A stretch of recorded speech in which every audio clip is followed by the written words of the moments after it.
मित्रों, भगवान श्री कृष्ण कहते हैं कि मरे हुए लोगों की ये तीन चीजें कभी नहीं लेना चाहिए, वरना उसके जीवन पर दुखों का पहाड़ टूट पड़ता है और उसे जिंदगी भर घोर संकटों का सामना करना पड़ सकता है।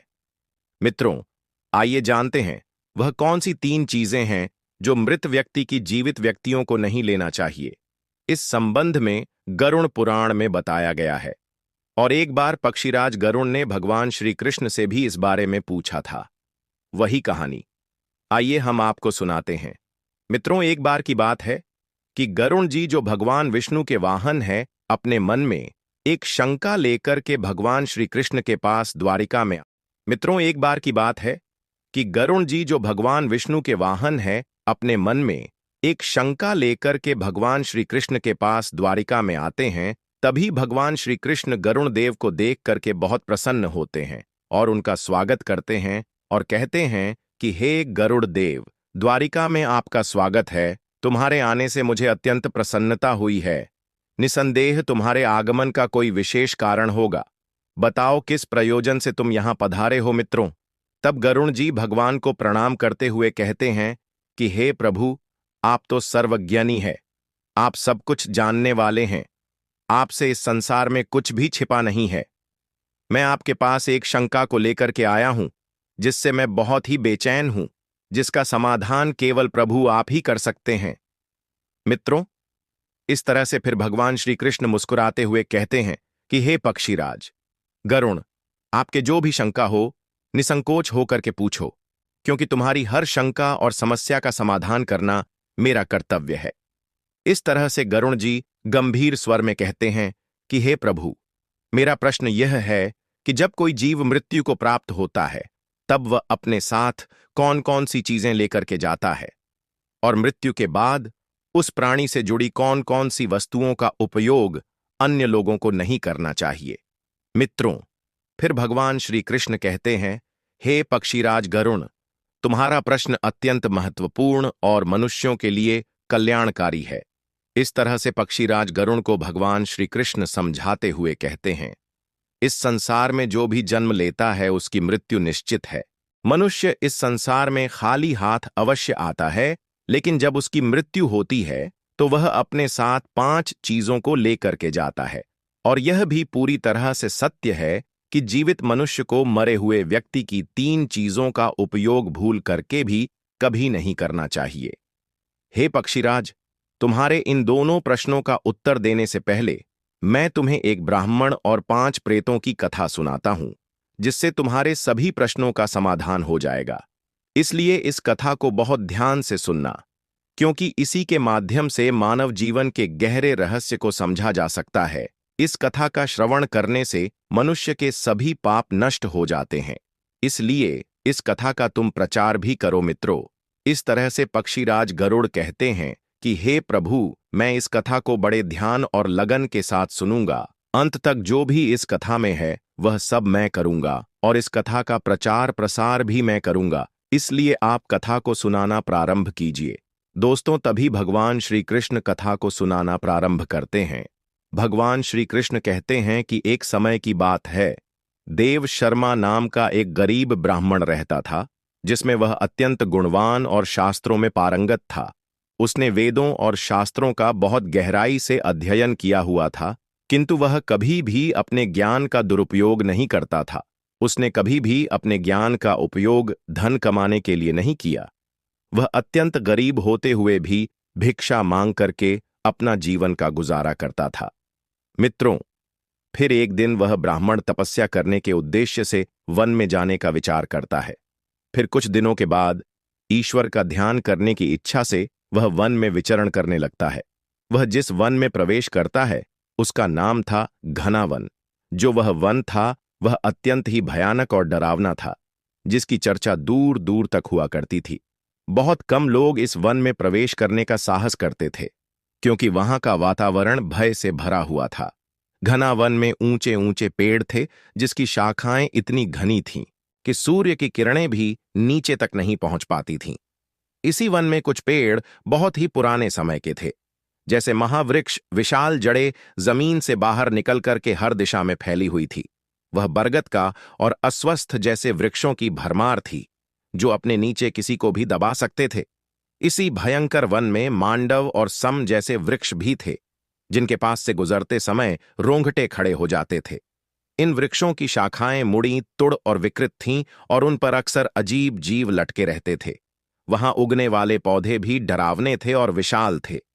उस वन में काले पंखों वाले उल्लू दिन में भी विचरण करते थे, जिसकी भयानक आवाजें हवा में गूंजती रहती थीं। जंगली भेड़ अपने शिकार की तलाश में हमेशा घूमा करते थे और उनकी आंखें अंधकार में चमका करती थीं। मित्रों, काले धब्बे वाले और हिंसक जानवर, भालू आदि वहां अनेक जानवर थे, और पक्षियों में सकनी नाम का गिद्ध और मैना पेड़ पर बैठे हुए दूर से आए हुए लोगों को आतंकित करते थे। उस वन का संपूर्ण जो वातावरण था वह अत्यंत ही रहस्यमयी और डरावना था, जहां हर कदम पर मृत्यु का डर लगा रहता था। फिर चलते चलते वह ब्राह्मण एक अत्यंत ही पुराने वृक्ष के पास पहुंचता है, जहां वह देखता है कि उस वृक्ष के नीचे 5 पिशाच खड़े हुए हैं। मित्रों, यह पिशाच उस जंगल से गुजरने वाले मनुष्यों का भाषण करते थे। कोई भी मनुष्य उस मार्ग से होकर के जब गुजरता था तो ये उसे पकड़ करके खा लेते थे। पिशाच होने के कारण उसमें धर्म का कोई अंश नहीं था। वे अत्यंत ही पापी और दुराचारी थे और किसी पर भी दया नहीं करते थे। इस तरह से जब वह ब्राह्मण उस वृक्ष के पास पहुंचा तो वह पिशाच एक दूसरे से कहने लगे, अरे वाह, देखो भाई, हमारे लिए आज ताजा ताजा भोजन आ रहा है। जपा करता था, इसीलिए उसे किसी से किसी प्रकार का कोई डर नहीं लगता था। फिर उन पिशाच को देख करके भी वह ब्राह्मण भयभीत नहीं हुआ और उन पिशाच की ओर देखते हुए उन्हें प्रणाम करने लगता है। ब्राह्मण देव शर्मा कहता है कि हे पिशाच, तुम्हें नमस्कार है। फिर उस ब्राह्मण का ऐसा विचित्र व्यवहार देख करके जो पिशाच थे वह सब हैरान हो जाते हैं। फिर विष्णु भक्त ब्राह्मण के सानिध्य से उनके अंदर से हिंसा का जो भाव था वह नष्ट हो जाता है और वह आश्चर्यचकित होकर के उस ब्राह्मण की ओर देखने लगते हैं और उस ब्राह्मण से कहने लगते हैं कि हे महात्मा, आप कौन है और इस वन में अकेले क्यों भटक रहे हैं, जिससे हम पिशाच को देख करके भी आपको जरा सा भी डर नहीं लगा। बड़े बड़े शूरवीर योद्धा भी हम पिशाच को देख करके थर थर कांपते हैं और हमें देख करके डर के मारे यहां से भागने लगते हैं, किंतु आपके मन में किसी भी प्रकार का कोई डर दिखाई नहीं पड़ रहा है। आपके सानिध्य में आने पर हमारी भूख भी समाप्त हो चुकी है। हम तो आपको भोजन समझ करके प्रसन्न हो रहे थे और आपको खाने ही वाले थे। इस तरह से वह ब्राह्मण उन पिशाच से कहता है कि हे पिशाच, मुझे आपसे बिल्कुल भी डर नहीं लग रहा है, क्योंकि मैं पूरी तरह से जानता हूं कि भगवान हमेशा मेरे साथ और वह हमेशा मेरी रक्षा कर रहे हैं, और बिना उनकी इच्छा के तो पेड़ का कोई पत्ता भी नहीं हिलता है। यदि मेरी मृत्यु आप पिशाच के द्वारा ही होनी निश्चित है तो मुझे यह भी स्वीकार है। यदि प्रभु ने मेरे भाग्य में जो भी लिख दिया है वह मुझे मंजूर है। यदि मुझे खाने से आपकी तृप्ति होती है तो मैं इसे अपना सौभाग्य समझूंगा। इस संसार के प्रत्येक प्राणी को सुख प्रदान करना और उनकी तृप्ति करना ही प्रत्येक मनुष्य का कर्तव्य है। पिशाच भी ईश्वर के द्वारा ही बनाए हुए हैं, इसलिए मैं आपकी निंदा भला कैसे कर सकता हूं मित्रों। इस तरह से ब्राह्मण के वचन सुनकर वो सभी जो पिशाच थे वो और चकित हो जाते हैं और उस ब्राह्मण से कहने लगते हैं कि हे ब्राह्मण देव शर्मा, आपके वचन अत्यंत ही मधुर और सुंदर हैं, जिनको सुन करके हमारी आत्मा तृप्त हो गई है। हम आपका भक्षण किसी भी कीमत पर नहीं करेंगे। कृपा करके आप हमें बताइए कि आप कौन हैं और किस कारण से आप इस वन में भटक रहे हैं मित्रों। फिर वह ब्राह्मण कहता है कि हे पिशाच, मेरा नाम देव शर्मा है। मैं प्रभु की भक्ति करने के लिए इस वन में उपयुक्त स्थान खोज रहा हूं, और यदि उपयुक्त स्थान जहां पर मिल जाएगा वहीं पर मैं रुक जाऊंगा, किंतु आपको देख करके लगता है कि आप बहुत कष्ट में हैं। कृपा बताइए कि किस कारण से आप पिशाच बने हैं। यदि मैं आपकी कोई सहायता कर सकता हूं तो अवश्य कहिए। मैं अपने सामर्थ्य के अनुसार आपकी मदद करने का पूरा प्रयास करूंगा। हो सकता है मैं आपकी मदद करने में सफल भी हो जाऊंगा। मित्रों, फिर वह ब्राह्मण की बातें सुनकर के सभी पिशाच चुप हो जाते हैं और कहने लगते हैं कि हे ब्राह्मण देवता, हे दुज श्रेष्ठ, आपको मेरा बारंबार प्रणाम है। हम सभी पिशाच हमारे पाप कर्मों के कारण बने हैं। हमने अपने पितरों का अपमान किया था, इसी कारण से हमें पिशाच की योनि प्राप्त हुई ना जाने कब हमें इस पिशाच के शरीर से छुटकारा मिलेगा। हमने मनुष्य रहते हुए भी बहुत सारे पाप किए और पिशाच बन करके तो अनंत पाप किए हैं। हमने कितने ही निर्दोष मनुष्यों और प्राणियों को मार करके अपना भोजन बना लिया है। इसीलिए हमें ऐसा लगता है कि हमें कभी भी पिशाच की योनि से मुक्ति नहीं मिलने वाली है। मित्रों, तभी ब्राह्मण कहता है कि हे पिशाच, मैं आपकी व्यथा को भली भांति समझता हूं। कृपा करके मुझे बताइए कि मैं किस प्रकार से आपको मुक्ति दिला सकता हूं। मैं मध्य देश में रहने वाला देव शर्मा नाम का ब्राह्मण हूं। मैंने अनेक तरह के तप, व्रत और उपवास किए। इसलिए आपकी मुक्ति के लिए यदि कोई व्रत और उपवास हो तो आप मुझे बताइए, मैं उसे अवश्य करने का प्रयास करूंगा। मित्रों, इस तरह से ब्राह्मण देव शर्मा की बात सुन करके उन पिशाच को समझ में आ जाता है कि यह ब्राह्मण उनका ही पुत्र है। वो पिशाच उस ब्राह्मण के दादा परदादा है जो पाप करने के कारण प्रेत योनि में चले गए थे।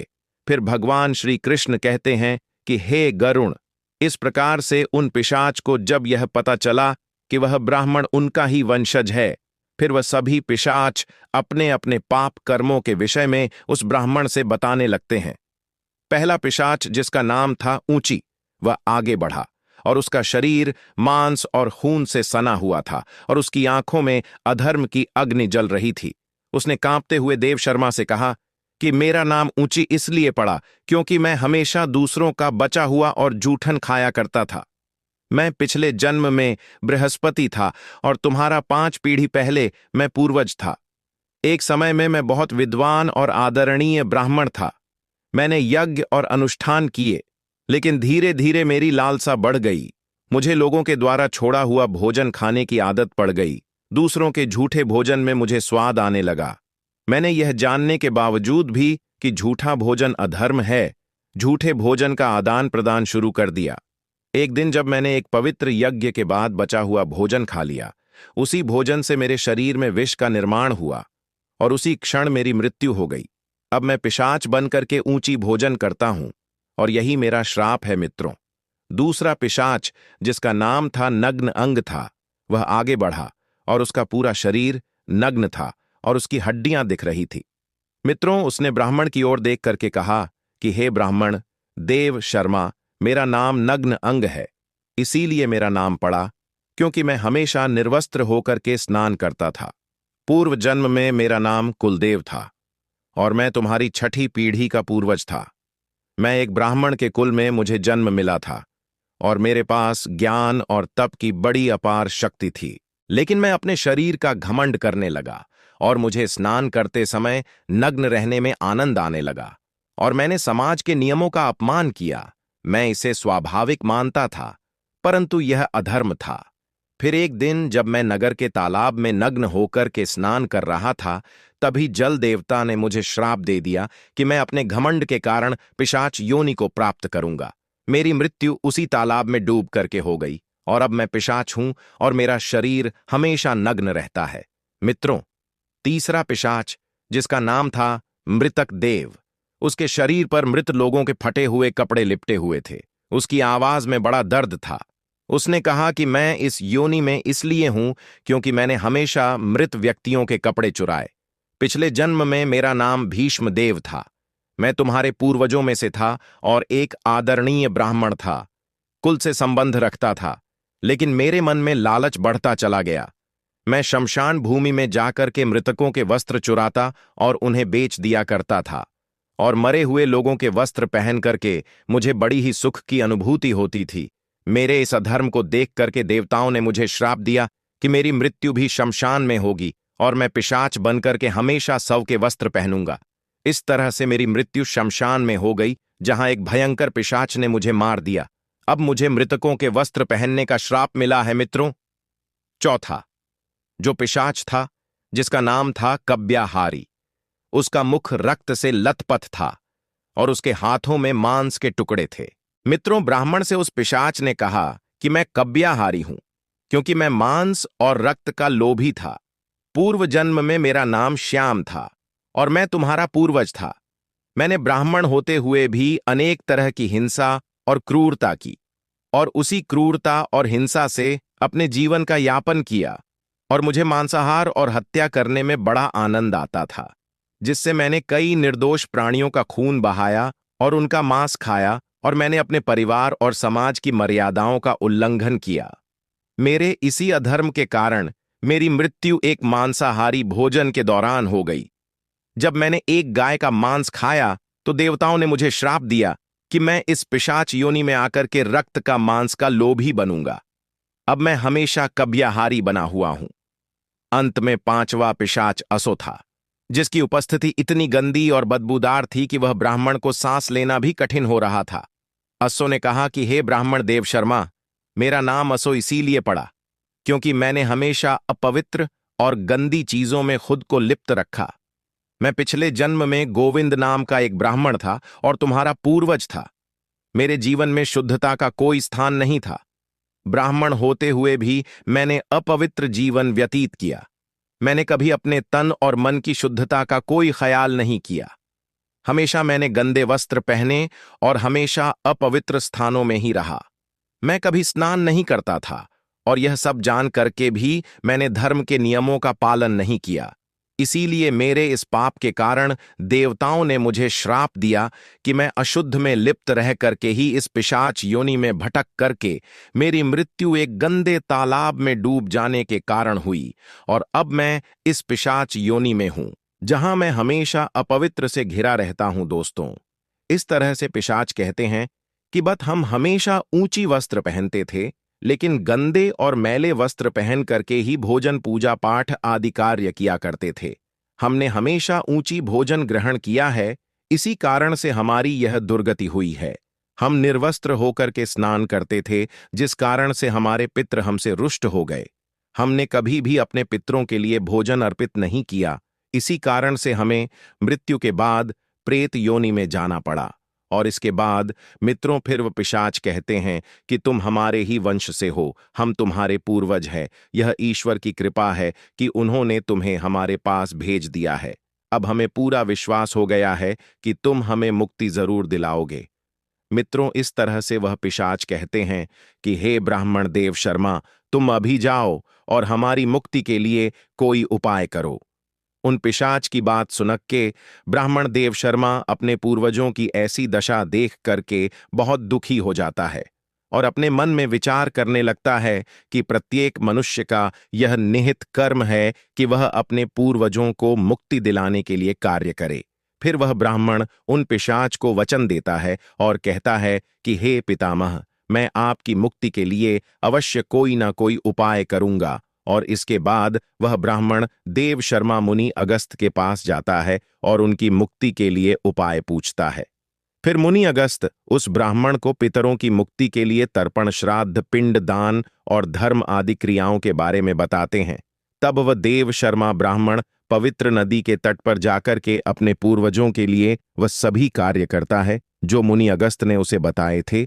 वह पहले नदी के पवित्र जल से तर्पण करता है, फिर नदी के तट पर बैठ करके पिंडदान करता है और उसके अनुसार जो कुछ भी हो सके दान धर्म वह सभी कार्य करता है। ब्राह्मणों को भोजन खिलाता है। इस तरह से उस ब्राह्मण के द्वारा तर्पण और दान धर्म करने से वह सभी पिशाच मुक्त हो जाते हैं और स्वर्ग की ओर जाने लगते हैं। फिर भगवान श्री कृष्ण कहते हैं कि हे गरुड़, अब मैं तुम्हें मृत व्यक्ति की उन वस्तुओं के विषय में बताता हूं जिनका उपयोग जीवित मनुष्य को कभी नहीं करना चाहिए। इसीलिए इस बात को तुम ध्यान से सुनना। हे गरुण देव, मनुष्य इस संसार में जन्म लेकर के कई भौतिक सुखों के मोह में पड़ जाता है। मृत्यु के बाद भी उसका उन बस्तियों के प्रति मोह नहीं छूटता है। जब तक मनुष्य सांसारिक वस्तुओं का मोह त्याग करके संपूर्ण रूप से ईश्वर को अपना समर्पित जीवन नहीं कर देता है, तब तक वह अलग अलग योनियों में जन्म लेकर के इसी पृथ्वी लोक पर भटकता रहता है। कभी कभी यह मोह इतना अधिक हो जाता है कि वह मृत्यु के बाद भी इस पृथ्वी लोक पर भ्रमण करता, अर्थात वह प्रेत योनि धारण कर लेता है। यदि किसी मनुष्य की अकाल मृत्यु हो जाती है तो वह भी प्रेत योनि में चला जाता है और प्रेत बनकर के वह अपने ही परिवार के लोगों को दुख देने लगता है। कई बार तो ऐसा होता है कि मनुष्य अपने मृत प्रजन की वस्तुओं को उनकी याद में अपने पास रख लेता है या फिर उन्हीं वस्तुओं का उपयोग भी वह स्वयं करने लग जाता है। लेकिन मनुष्य को मृत व्यक्ति की कुछ भी वस्तुओं का उपयोग नहीं करना चाहिए, क्योंकि इन वस्तुओं के साथ उस मृत व्यक्ति की ऊर्जा जुड़ी हुई होती है। उस मृत व्यक्ति का उन वस्तुओं के प्रति मोह बहुत अधिक होने के कारण वह मृत्यु के बाद भी उन वस्तुओं से जुड़ा रहता है, और यदि कोई इन वस्तुओं का प्रयोग करता है तो उसे कई परेशानियों का अपने जीवन में सामना करना पड़ सकता है और वह कई प्रकार से कष्ट देने लगते हैं। इसलिए किसी भी मनुष्य को मरे हुए व्यक्ति की चीजों का इस्तेमाल कभी नहीं करना चाहिए। मनुष्य चाहे तो उन वस्तुओं को संभाल करके अपने घर में रख सकता है अथवा उन चीजों को नदी के जल में प्रवाहित कर सकता है, लेकिन भूल से भी उनकी वस्तुओं का इस्तेमाल नहीं करना चाहिए। उस मृत आत्मा की शांति के लिए मनुष्य उस प्रिय व्यक्ति की वस्तुओं का दान करता है तो यह बहुत ही शुभ माना जाता है। मृत व्यक्ति से जुड़ी वस्तुओं का उपयोग करने से जुड़ी हुई मान्यताएं हैं जो पीढ़ियों से चली आ रही हैं और हमारे पूर्वजों के द्वारा हमें इन बातों का पता भी चल रहा है। इन्हीं मान्यताओं के अनुसार मृत व्यक्ति के कपड़े, गहने और अन्य वस्तुओं का इस्तेमाल नहीं करना चाहिए, क्योंकि इससे उनकी आत्मा से जुड़ाव हो सकता है जो जीवित व्यक्ति के लिए पूरी तरह से हानिकारक हो सकता और जीवन उसका कष्टों से घिर सकता है। पहली वस्तु है मृत व्यक्ति के कपड़े। मित्रों, यह कहा जाता है कि मृत व्यक्ति के कपड़ों का उपयोग कभी नहीं करना चाहिए। ऐसा करने से जो मृत व्यक्ति होता है उसकी आत्मा उस व्यक्ति से जुड़ जाती है जो उन कपड़ों का इस्तेमाल करता है। इसके कारण उस व्यक्ति को मृत व्यक्ति की यादें और ऊर्जा महसूस होने लगती है, जिससे वह मानसिक और शारीरिक रूप से कमजोर हो सकता है। इसके अलावा मृत व्यक्ति की आत्मा उस व्यक्ति को परेशान भी कर सकती है। इसलिए यह परंपरा है कि मृत व्यक्ति के कपड़े दान कर दिए जाए ताकि उनकी आत्मा को शांति प्राप्त हो सके। और दूसरी वस्तु है मृत व्यक्ति के गहने। गहनों के साथ भी यही मान्यता जुड़ी है कि मृत व्यक्ति का अपने गहनों से भावनात्मक लगाव होता है। जब कोई दूसरा व्यक्ति उन गहनों को पहन लेता है तो उनके जो मृत व्यक्ति होता है उसकी आत्मा असहज महसूस करने लगती है और इसी के फल स्वरूप वह आत्मा मोक्ष की ओर बढ़ने के बजाय मृत्यु लोक में ही भटक सकती है और अपने परिजनों को परेशान भी कर सकती है। इसलिए गहनों को भी इस्तेमाल नहीं करना चाहिए। इसे गला करके या किसी धार्मिक कार्य में इस्तेमाल कर दिया जाना चाहिए। अंतिम महत्वपूर्ण वस्तु है माला। मृत व्यक्ति के जीवन के पुण्य उनकी माला से जुड़े होते हैं। उनकी माला को धारण नहीं करना चाहिए, बल्कि उस माला को पवित्र नदी में प्रवाहित कर देना चाहिए ताकि उसके पुण्य स्वर्ग में पहुंच सके और उसकी आत्मा को शांति मिल सके। इन सभी मान्यताओं का उद्देश्य यह है कि मृत व्यक्ति की आत्मा को मोक्ष प्राप्त हो और जीवित व्यक्ति पर किसी प्रकार का नकारात्मक प्रभाव न पड़े। इस तरह से मित्रों, फिर भगवान श्री कृष्ण कहते हैं कि हे गरुड़, मृत्यु के बाद मनुष्य अपने साथ केवल अपने पाप और पुण्य लेकर के ही जाता है। सभी भौतिक वस्तुओं को वह यहीं पर छोड़ देता है। इसलिए उसे कभी उन वस्तुओं के प्रति अत्यधिक मोह नहीं करना चाहिए। मित्रों, फिर भगवान श्री कृष्ण कहते हैं कि हे पक्षीराज, गरु मृत्यु के बाद आत्मा के साथ कुछ ऐसी चीजें भी होती हैं जो अगले जन्म में भी साथ जाती हैं। यह चीज आत्मा के कर्म और इच्छाओं से जुड़ी होती है। अब मैं उन 5 बातों के बारे में विस्तार से बताने जा रहा हूं। अब भगवान श्री कृष्ण कहते हैं, कामना वह पहली चीज जो आत्मा के साथ मृत्यु के बाद भी रहती है। उनकी कामनाएं उन्हें अगले जीवन के लिए प्रेरित करती हैं। मित्रों, फिर भगवान श्री कृष्ण कहते हैं कि हे पक्षी राज, गरुण वासना कामना का ही एक उन्मत्त रूप है। वासना वह है जो मनुष्य को इंद्रियों के सुख और भोग की ओर आकर्षित करती है। यह एक ऐसी लालसा है जिसका कोई अंत नहीं है। मृत्यु के समय भी अधिकांश लोग वासना से मुक्त नहीं हो पाते। यह वासना सांसारिक वस्त्रों, धन, परिवार और भोगों के प्रति आकर्षण को बढ़ाती है। भगवान श्री कृष्ण कहते हैं कि हे पक्षीराज, गरु वासना इतनी शक्तिशाली होती है कि मृत्यु के बाद भी आत्मा के साथ रहती है। वासना का उदाहरण विष्णु पुराण में राजा भरत की कथा में मिलता है। राजा भरत ने एक हिरण के बच्चे से अत्यधिक प्रेम किया और उसकी वासना इस बच्चे के प्रति इतनी प्रबल थी कि मृत्यु के समय भी वह उसी हिरण के बारे में सोचते रहे। परिणाम स्वरूप उन्हें अगले जन्म में हिरण की योनि प्राप्त हुई। इससे यह स्पष्ट होता है कि वासना आत्मा के बंधनों को बांधे रखती है और मन की शांति और ज्ञान से ही वासना से मुक्ति मिल सकती है। मित्रों, फिर भगवान श्री कृष्ण आगे कहते हैं कि हे पक्षी, राज गरुण कर्म मनुष्य की सबसे महत्वपूर्ण धरोहर है, जो मृत्यु बाद भी उसके साथ रहती है। मनुष्य जीवन में जो भी कार्य करता है, चाहे वह अच्छा हो या बुरा हो, वह कर्म अगले जन्म में उसे फल प्रदान करते हैं। मृत्यु के समय आत्मा के द्वारा किए गए सारे कर्मों का हिसाब किताब होता है। यदि किसी अच्छे व्यक्ति ने अच्छे कर्म किए तो उसे परलोक में सुख और शांति प्राप्त होती है। नहीं जाता है, आत्मा इससे मुक्त नहीं हो सकती। मृत्यु के बाद उस आत्मा को परलोक में चुकाने के लिए भी दंड दिया जा सकता है और अगले जन्म में, पुनर्जन्म में कर्ज के कारण व्यक्ति को शारीरिक मानसिक कष्ट झेलने पड़ सकते हैं। इसीलिए हमारे धर्मशास्त्रों में कहा गया है कि जीवन में लिए गए सभी कर्ज को चुका करके ही मृत्यु की ओर बढ़ना चाहिए, ताकि आत्मा अगले जन्म में इस बोध से मुक्त हो सके। मित्रों, अंत में भगवान श्री कृष्ण भक्ति का महत्व बताते हैं। भगवान श्री कृष्ण कहते हैं कि भक्ति वह पवित्र मार्ग है जो आत्मा को ईश्वर से जोड़ता है। जो व्यक्ति सच्चे मन से भगवान की आराधना करता है, उसकी आत्मा मृत्यु के बाद भी उस भक्ति का फल प्राप्त करती रहती है। भक्ति ही वह शक्ति है जो आत्मा को जन्म मरण के चक्र से मुक्त करके मोक्ष दिला सकती है। भक्ति से भरा हुआ हृदय मृत्यु के बाद भी ईश्वर के समीप रहता है और यही कारण है कि भक्ति को जीवन का सबसे पवित्र साधन माना जाता है। इस तरह से भगवान श्री कृष्ण ने गरुण जी को बताया कि मृत्यु के बाद आत्मा के साथ कामना, वासना, कर्म, कर्ज, पुण्य और भक्ति रहती है। यही चीजें आत्मा को जीवन के चक्र में बांधे रखती हैं या मोक्ष की ओर ले जाती है। इस तरह से भगवान श्री कृष्ण ने गरुण जी को बताया है कि वह कौन सी चीजें हैं जो मनुष्य को अपने जीवन में कभी भी मृत लोगों की नहीं लेना चाहिए, ना ही उसे अपने जीवन काल में इस्तेमाल करना चाहिए। मित्रों, अगर ये कहानी आप लोगों को पसंद आई हो तो कमेंट बॉक्स में जय श्री कृष्णा लिख करके, वीडियो को लाइक करके, चैनल को सब्सक्राइब करके बेल आइकन प्रेस कर लीजिए, जिससे आप सभी लोगों को प्राचीन कथाएं और कहानियां सबसे पहले प्राप्त हो सके। मित्रों, वीडियो को पूरा देखने के लिए आप सभी लोगों का धन्यवाद।